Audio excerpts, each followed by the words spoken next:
Hey, Gabriel Blake, Hey, Gabriel Jose. where are we today? We're at bar quarantine still. One more month. One more Yeah, month. one more month, one of the most exclusive bars. I would say that it would be the most exclusive if it wasn't the case that in some of the bars that we go to, we are the only people there, Well, we have fine taste in bars. What can of we say? course. Yeah, it's more select, let's say. So today we watched The Servant, 1963 movie directed, sorry, UK, not American, directed by the American director Joseph Losey. Before we get started, do you know why he was in England? I read about it that he moved like half through his career, but I don't remember the reasoning. Do you know? That was the time during the communist panic, and he was accused of having ties to the Communist Party, which basically meant politically and professionally you were blacklisted. And so he just up and left. He's like, I'm gonna leave. Oh, okay, that's cool. That makes me Yeah. respect him even more. Yeah. Joseph Losey. So that's it. Yeah. So I think that this was my pick, and the reason why I pick it, it was because we had already watched like what 3, 4 movies in a row that they were not American or English speaking. The only one that it was American, it was Mandy, and you complain about it. So I gave it like an 8.5. no, no, no, no, no. You complain. Well, you didn't, but you complain about not watching too many American movies. I just think that you're a little ethnocentric, always picking European films. Even the American film is actually a British film. I'm just Yeah, like Memories of Murder. Yep. So I don't know why I had completely forgotten that this movie was pretty clearly, obnoxiously set in the UK. Mhm. Yeah. Is that they don't hide Kensington. it? In Yeah, Kensington. yeah. Is the first scene is like basically you have like one of these two stories buses. It's like yep, this is London. Don't And we're the not going to reference pretend. to King George, as if Yep. any American cares. So, but I picked it up because it's a movie that I watched a long, long time ago, and I remember liking it for a specific reason that we will discuss later. But I wanted to hear your take on it, especially after, I don't know, like 12 years since I watched it, or 11 years since the last time that I watched it. I wanted to see what was my perspective about the movie nowadays. Uh, and that's the reason. So, what did you think about it?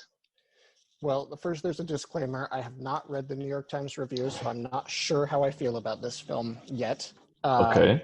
But it like blew me away. I loved this movie so much.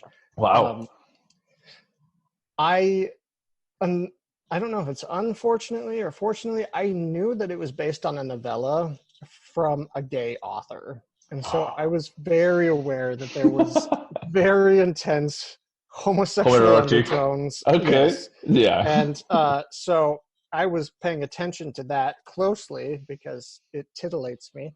Hmm. And then after I watched the film, I was reading about how the filmmakers out really wanted to move away from that. They really didn't want to be associated with it. They wanted it to have to do with class relations in post-war England. So Yeah. it was interesting thinking about both of those things. But just as a synopsis, it is about a very charming upper class young man who has some sort of income that's clearly generous, but it's not clear where it comes from. Hmm. He has a very nice house that he renovated in London, in a very posh area of London. And he hires a manservant who he needs to be a gentleman's gentleman. Hmm. And so this manservant comes in, and initially everything seems like it's a perfect match. They start to get closer, and then some weird shit happens, and there's like incest and like Oh.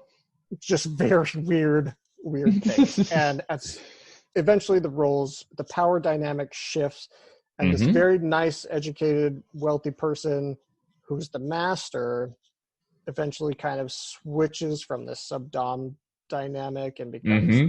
servant. And there's a lot of sex, a lot of stuff that really surprised me for being a film from the 60s. Like, I was like, wow, the censors What let what a that through. part surprised you? What part surprised you? Uh, so like just there was no gratuitous nudity or anything, which Nope. at that time, people like Ingmar Bergman were doing it. So it's not like it was like crazy to do. But there's a scene, for instance, when the servant's sister is seducing the master of the house, and she kind of like spreads her legs and lets him in, and then she lays out, and so you can't see her body, but you can clearly Yeah. see inferred cunnilingus. I'm Sure. what else was he doing behind the I mean, there may be like some ice cream there, and he was eating it at the same time. yeah, sure. So yeah, I mean, there's just, as the plot goes further, and this was of course a 2-hour movie because that's your favorite. No, Mandy was 90 minutes, so All right. some respect here. Just the atmosphere of the film and the characters, they just devolve into this, I don't know, just complete disaster and abuse. Is a degradation of the class, of the high class. Exactly. Yeah. And so the filmmakers wanted it to be about that degradation of a class that used to be supported by workers that no longer needed to support them, no longer wanted to support them. Yep. And they are basically corrupting them. Yes, and it reminded me a lot of Viridiana. Yep. Yes, a lot. And Repulsion. Yep. It reminded me a lot of Repulsion. Yep, because the last scene, and now is like when we go like completely into spoiler mode, when Susie comes back to visit him and he ends up kissing Barrett. That reminded me like this is like basically Veridiana, but it's like basically a social commentary that is completely perfect about like sometimes it's like you don't want to participate in something that is degrading for you, but you have the feeling that it's like this is the reality that you have around, and you may feel like just compelled to follow that kind of trend. So it's like presenting also like the social pressure that is like just degrading, even like the middle class that it was in the middle, that it didn't depend on any of the other two. And how it's like, well, sure, this is the way to go. Yep. Yeah. No, that scene was horrifying for me to watch. She seemed so like pure, and she was a bitch, but what she was being exposed to and exposed herself to because she loved Tony, it was just like, this makes me so uncomfortable. So before we progress a bit more, I think I wanted to just complete the part about like why I asked us to watch it. When I watched it originally, I felt like pretty disturbed from the perspective of the power dynamics between the two characters, but I took it at face value. You know, I took it about like, okay, this is a rich guy and this is a very sneaky, terrible human being or not, manservant, and how the dynamics actually changed between both of them. But I didn't read like too much into it. I only took it for the face value. It's like, this is the character, these are the characters that we are presenting, this is how they progress, and this is who they are. And this time when I was watching it, half through it, I was like, I don't find it that disturbing. I find like everything is like pretty, I don't know, like a bit heavy-handed. About like, so everything is this kind of a strategy with a sister that is not the sister, for the guy to fall in love with him and then just be manipulated. It's like, I don't get it. And it's like in the third act, when they start like living together again, is when things start like just clicking. How you see, it's like there is an inversion of power here, but it's not only like inversion of power of the two characters. It's an inversion of power that is like this high class that the manservant says at a point in the movie is like, I used to serve gentlemen. You are not a gentleman. It's like, is this kind of, I don't know, like rebelling against that kind of old ideology in the UK about like the rich people being something that you look up to, being like knights of a sort. And it's like, it actually just made me click about like, wow, I like it for a complete different reason that I understand now. It's like I understand that there is like a subversive message inside of this movie, and the subversive message is like a critique about like the class system inside of the UK and how it actually got eroded and degenerated. That was deep. Well done. I mean, I felt like partially proud, you know, but at the same time, I was like, holy shit, I was pretty dumb when I watched this movie. Yeah, because on the surface, it's easy to see like, oh, this is a poor, dishonest person taking advantage of somebody who's basically good, and he just corrupts him and it basically imprisons him. Yeah, but at the same time, when I was thinking about it, is like when you think how he was presented, how the rich guy Tony Fox, what was his name? The actor James Fox. James Fox. How he's presented is like we're never really told that he's smart. We're Oh never yeah, told that no, he's he's dumb. yeah. We're never told that he's educated or that he has any kind of taste or understanding about the arts because most of the apartment is decorated by his manservant. Yeah, he's basically a shell of a human being that needed this servant to make his entire life for him, his entire life. Yeah. So it's that we're basically told at the beginning about like he's charming. It's like, but why? Why is he charming? It's like when you actually get to the point of just questioning the character, it's like there is nothing. There is nothing to him. There's nothing besides you're right, he was not smart. He was quite dumb. He couldn't do anything for himself, but at least he was kind. How was he kind? I mean, the only thing that he says that he's kind is about saying, like, look, don't treat, when he tells Susie, don't treat my manservant. And I love that we are saying manservant the whole time instead of servant. But they don't No, he treat him said like, he he may says be a this once, servant, but he's still a human. human being. Yeah. So that's the only time that he says something kind, you know? But I don't think that there is anything. I mean, he never tries to be, he's not like the guy from Burning. He never tries to be like condescending with people that they have less money. Or just treating them as some kind of pet or monkey circus We animal. still disagree about what happened in Burning, but whatever.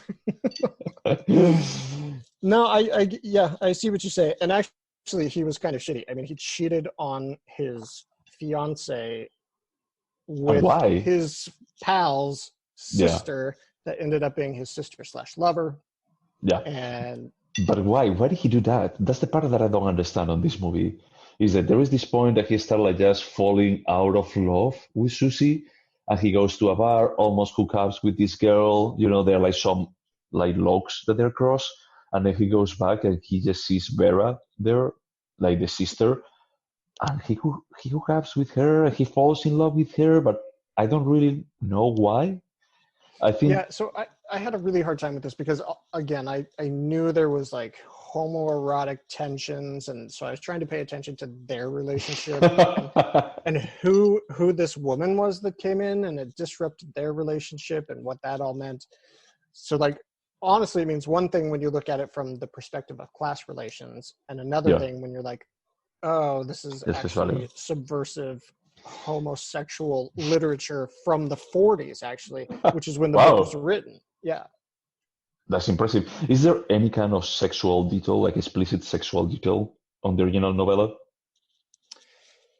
No, and I mean, the author has come out and said it's about a homosexual relationship, but the director of this film says, I don't want this to be reduced to some, what was the, like some turgid little homosexual affair is what the director said. And I had a feeling that I actually, if it introduced any kind of explicit homosexuality into the movie, you have cheapened it. Because towards the end, everything is about the degeneration, you know? But come on, every time you saw Barrett's room, there were like muscle men I torn out of magazines saw, that I he saw had that. taped on the wall every time. And they showed that like 5 times. Like maybe this is who he Wow. wants to have sex with. No, I mean, I only paid really attention when he started like just Tony. Hmm. Just when he left, when Vera and Barrett left, he goes to the room and he starts crying on the bed. And I had a feeling at that point, like, that's a bit strange here, you know? Is that there is Yep. a bit of a, line that you're crossing. Because it was not only Vera, the one that was sleeping there. Nope. And then So, that's that whole scene when he's like, "Oh, I feel like we're old friends, and I've never felt this way except that one time I was in the military." And I'm like, yeah, "Oh, yeah, yeah, I'm sure. I we bet all you know what did. happens in the military." Yeah, but I had a feeling that like if it was more explicit, it would actually who have added to the idea of homosexuality being part of the generation. And I had a feeling that by nowadays standard, it would have cheapened the value of the movie. Yeah, I agree. And if you think this was 1963, so if we think again, written in the 1940s, It's coming to cinema amazing in the 60s, that it when holds. Yeah, sexuality and gender identities, you're having to address it in a different way for the first time. yeah. Um, it's interesting to think what would that movie had looked like if it was made in 1968. Yeah, but the funny thing is, do you think that this movie holds well? Oh yeah, it was beautiful, and the concepts I think were, I don't want to be grandiose, but were timeless. Like the things that the characters were going through, it wasn't stuck in that era. Yeah. No, I think that it was like it's amazing. And when I started, as we discussed, when we started thinking a bit more like, okay, this is not only about the story of these two people, it's about like the story of a country as a whole. It's like it's even more elevated. So I was impressed. It's like I liked it the first time, and it's like I felt like, wow, this this is good. This is good shit. And the cinematography was just outstanding. The black and white was stunning. The framing, and I felt like they did a lot of shots that were very uncommon at the time. There were times when Susan and Tony were kissing horizontally, and it was just extreme close-ups of just their faces. Yeah, And then there were, did you notice there were like hand cams essentially? Like yeah, when the scenes got super intense, clearly someone was yeah. holding the camera. I was going to be telling you that, and there is even a scene. I don't know what it was. I don't know if it was when Tony throws the ball at Barrett's face, or I don't know. I don't exactly remember. But there is like a very close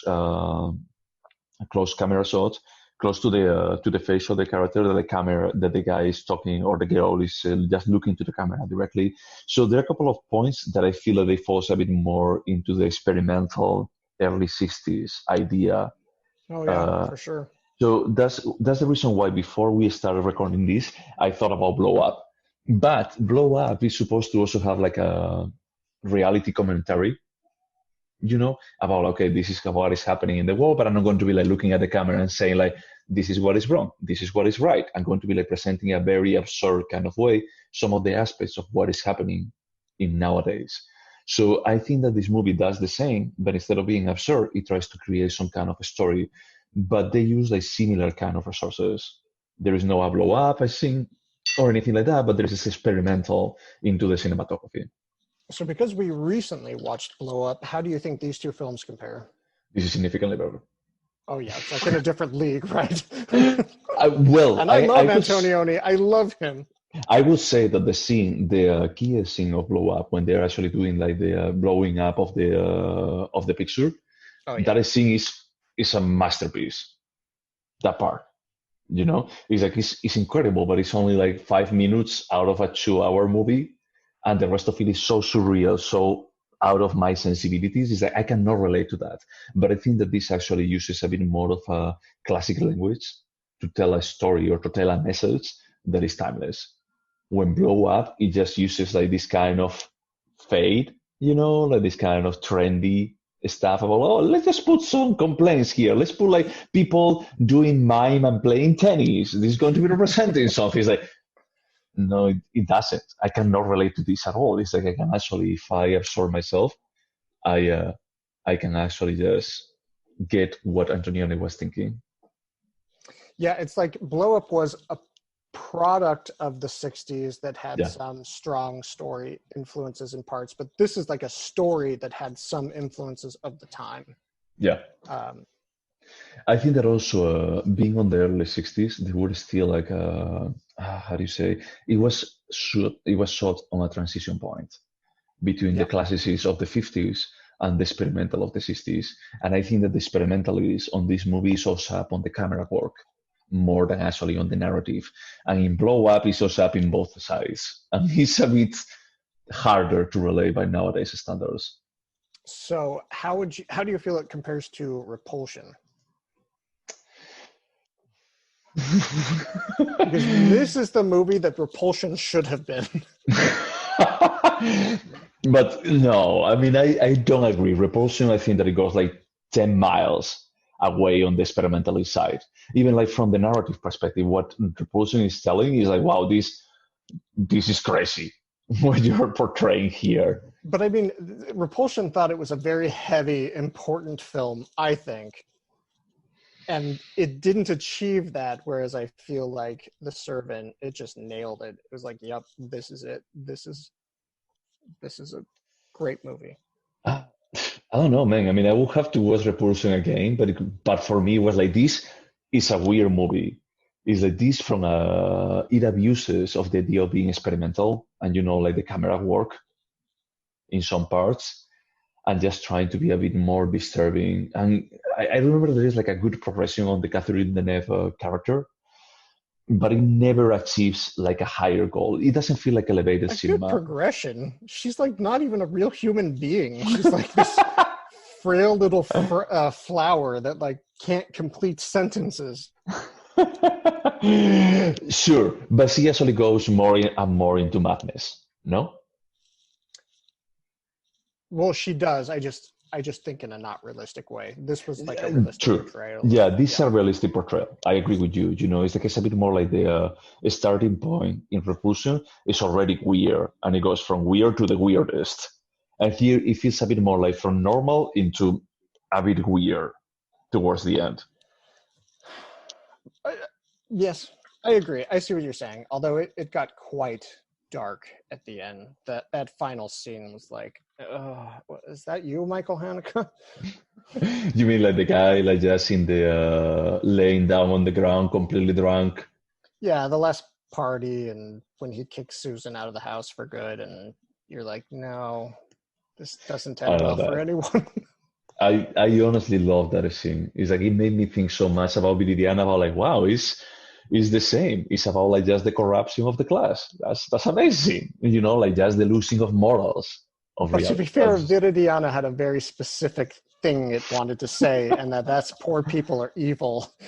This was like, things are not black and white, like things are shifting, and Sure, there is some kind of and that's the other part is that there is true that there is some kind of evolution of the characters, especially for Tony, about like how he keeps the grading. But he was drinking at the beginning, and he was even like just partially under the table accused by Barrett when he's like, "Oh, you drink?" He's like, "Yeah, but I don't drink that much. I just drink some beers, and I something that I like." But there is some kind of judgment from the other side already at that point about like you are like just this kind of hedonist person.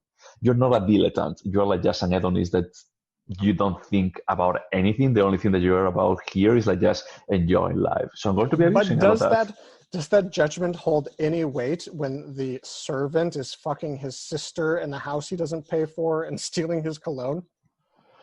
No, I That's mean, why no, no, it's no, not no. like black and But white. no, no, no. Of course, not black and white. But and I think that the scene when you can actually say like this guy is bad, for me at least it was the point that it's like, this guy may be actually bad, is when he's preparing that bowl of hot water. I don't know why, but it's like the bowl of hot water when Tony's coming back home, and he's smoking in the kitchen, and he just turned off the cigarette on the bowl of water.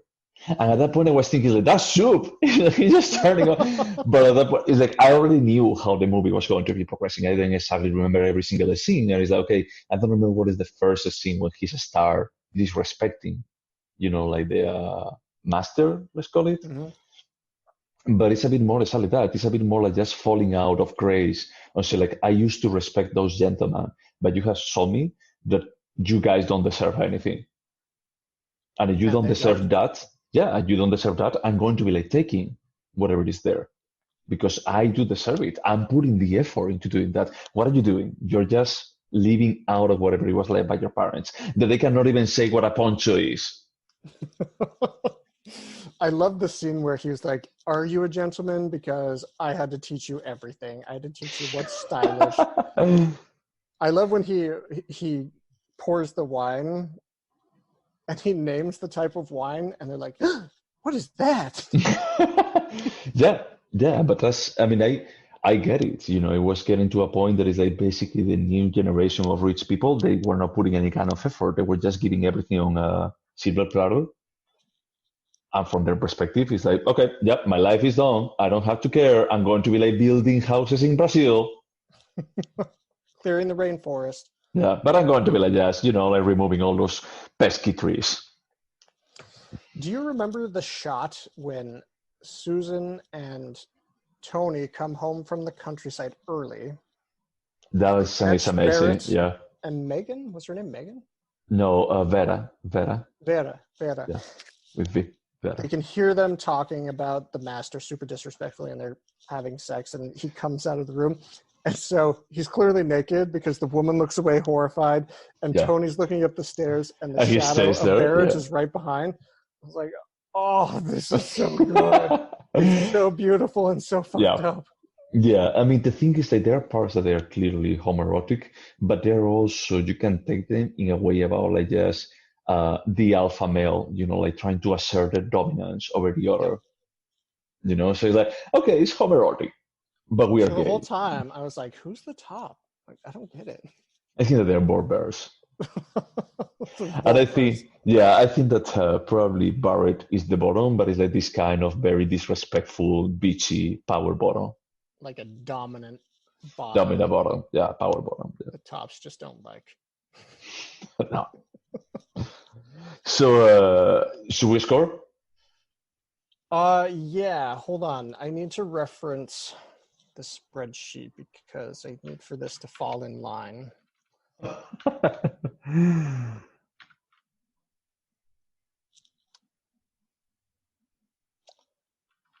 It's certainly not La Ventura. No, it's not. But La Ventura is another experimental movie. What year is that from? Because that's before Blow Up. 1916. So pretty close to the same time. Yeah, 2 years. Yeah, I got my score. What is it? I think I have to say it first. You picked? Yeah, you had to say first. I picked it. 9. Okay, cool.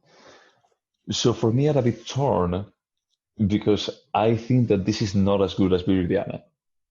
And I think that they treat a similar kind of topic. Is the Viridiana going to be remembered for the rest of my life? The progression. In this case, as I actually came back 10 years after, I watched it for the first time. While I was watching, it's like there were some parts that I didn't remember. And maybe You now, think this was not as good as Viridiana? I don't think so.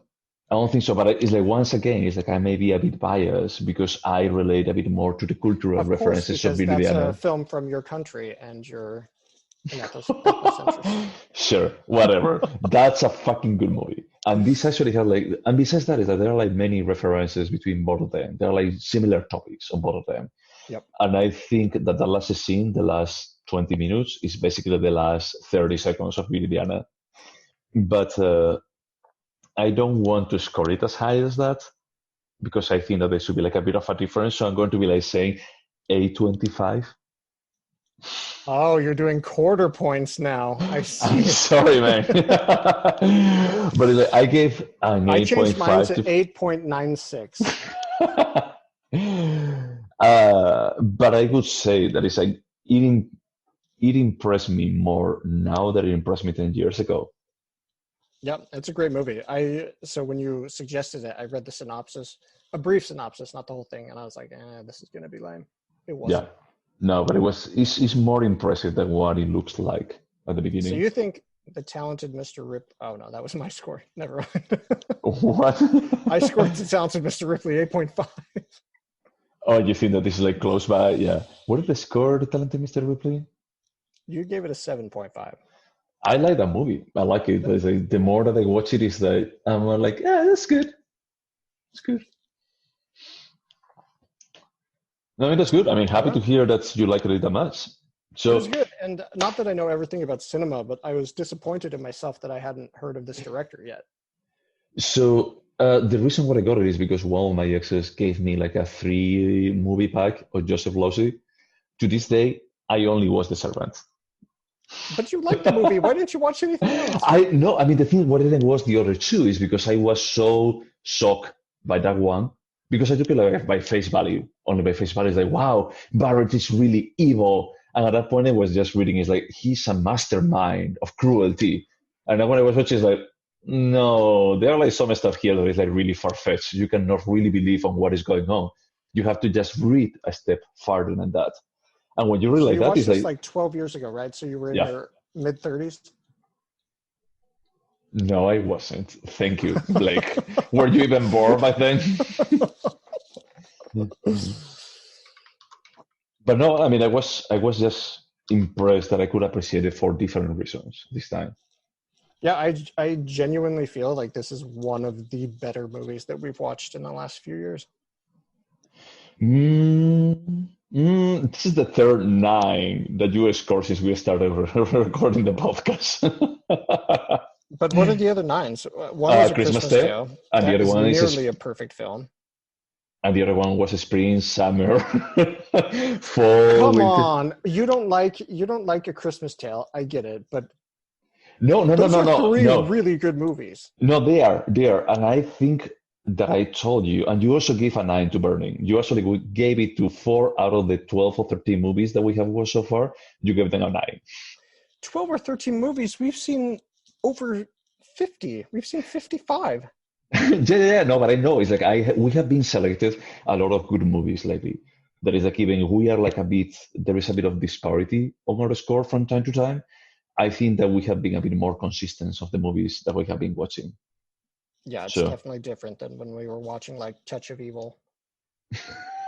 sure, I accept that. That was a bit more of a wild card that I used. And a Christmas Tale, I didn't tell you that I don't like it. I like it, but Oh I yeah, didn't yeah. connect to it at the level that you do. You Correct. know.